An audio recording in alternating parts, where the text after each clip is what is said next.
Hi, I'm Jeff Murrah. I want to welcome you to True Texas History. Today we have another fascinating episode about one of those characters in Texas history that many people don't know a lot about. And this is one that was by special request. They wanted to know about Earl van Dorn. Earl van Dorn, of course, if you research him, Wikipedia and stuff, you're going to get one picture of him. This is one of those that you really have to dig into the details. He was born in 1820 in Port Gibson, Mississippi. Now, Port Gibson is a nice little town. If you ever have a chance to go there, they got some splendid antebellum homes. And in fact, during the war, when Grant was going through there, he considered the town too pretty to burn. But this is where he grew up. And not much is known of his life until he got an appointment to go to the United States Military Academy at West Point, and that was secured by his uncle, none other than President Andrew Jackson. So Earl van Dorn was the nephew of President Andrew Jackson. He graduated in 1842. Of course, a lot of the articles want to play up the fact that he was down toward the bottom of his class. Why they do that, I don't know. The thing is, the man distinguished himself again and again and again. He distinguished himself in the war with Mexico. Start off with a whole series of things. Because he went into the war a lieutenant and came out a major. That says something. But he raised the flag at Fort Brown after Mexican artillery had shot it down. And he went on the battlefield, showed gallantry, courage, bravery, and impressed the commanders. He also fought in the Seminole War. And he was not just a warrior. He made it a point of going ahead and volunteering to care for yellow fever victims in Pascagoula, Mississippi. A lot of those places on the Gulf, we forget about the pandemics back in the 19th century. Yellow fever was dreaded and very infectious, and he was willing to risk his life by going ahead and going there. And then eventually he came to Texas with the 2nd Calvary. Now, the 2nd Calvary, talk about a military unit with giants. The unit itself was commanded by a colonel by the name of Albert Sidney Johnston. Johnson had already distinguished himself as the commander-in-chief of the Republic of Texas Army. Had been in the U.S. Army prior to that. And he is going to go on and distinguish himself later on in the Confederate Army. He also has a distinction of being the highest-ranking military American officer ever killed in combat, Albert Sidney Johnston. And his lieutenant colonel was Robert E. Lee. Can you imagine serving in a unit with these people? But the 2nd Cavalry was brought to Texas. They fought the Comanches. There were times that Earl van Dorn was wounded a couple of times, once in the lungs and somewhere else. He'd recovered and he was ready to go again. This man was a fighter. He also led the Wichita expedition. Now, this was an expedition into the Indian Territory, but they also laid trails. And in some of the counties that they went ahead and laid these trails, they were the first trails ever laid in those counties, anything resembling a road.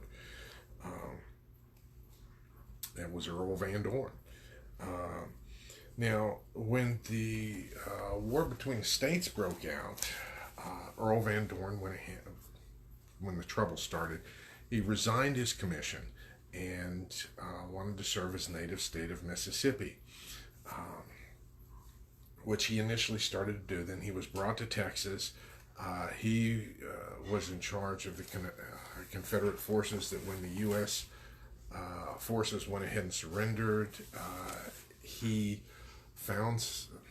captured many of them and essentially did the mop-up operations of the Union forces in the forts located here in Texas, because a lot of the forts, they were abandoned, but you had all these Yankee troops running around Texas, and he was responsible for that. He had some early victories in the war in 1861, which led to him going ahead and being promoted to Major General. Now, later on, he experienced some defeats at Pea Ridge and a few other locations. Now, I want to talk about that for a moment.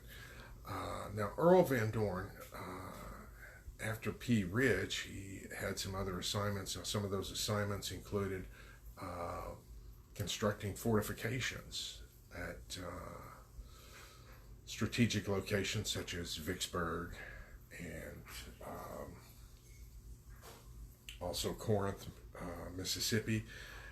He built these forts, and those forts later on in the war, hundreds, if not thousands of men died trying to take them. And Earl Van Dorn was the mastermind who went ahead and developed them. Now, Earl Van Dorn was later defeated at the Battle of Corinth. Of course, at the Battle of Corinth, all these fortifications he made, the Confederate forces abandoned them, then the Yankees went ahead and occupied them, and then the Confederates tried to take them again, and in the process of doing so, experienced defeat. So, I mean, yes, Earl Van Dorn was defeated militarily, but it was also his brilliant construction of defenses that made that possible. He eventually was sent to Spring Hill, Tennessee, and this is where the story gets very interesting. In Tennessee, he was in charge of the town, and one of the local physicians, a Dr. Peters, accused Earl Van Dorn of sleeping with his wife while he was out of town. And Peters eventually took things into his own hand and shot Earl Van Dorn. Ironically, shot him as Earl Van Dorn was writing out a military pass to allow him to go through the lines. Which is just, there's some strange stuff. And some of the people want to go ahead and lay up the salacious aspect of this episode, claiming that he had an affair. But the strange irony is, although the Peters went ahead and acted like they were going through a divorce and split up and left the town, several months later they showed up in Arkansas, and it just so happened that they were given a large parcel of land in Arkansas. And so there is some suspicion that the Peters were actually spies and were setting Earl Van Dorn up for some problems. Now, this is why a lot of times when you read those stories about the shady activities of people, there may be another story behind it. I mean, the shady stuff sells the stories, but like in the case of Earl Van Dorn, there may be something to the other part of his life. Earl Van Dorn was an interesting figure, in terms of his abilities. Like I say, the modern press plays down his military abilities, but the fact is, he built some major fortifications that made a huge impact in terms of the outcome of the war. And he may have been taken out by some Yankee spies as opposed to being the victim of a jealous husband. Who knows?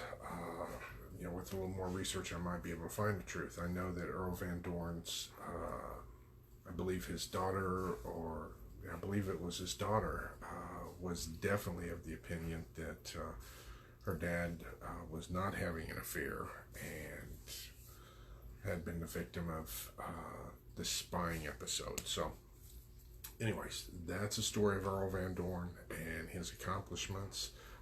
He did make some accomplishments in Texas, starting to lay some of the early trails, and in some of those early battles with the Comanches, having suffered wounds. So there you have it, Earl van Dorn. Until next time, vaya con Dios, my friends. Goodbye.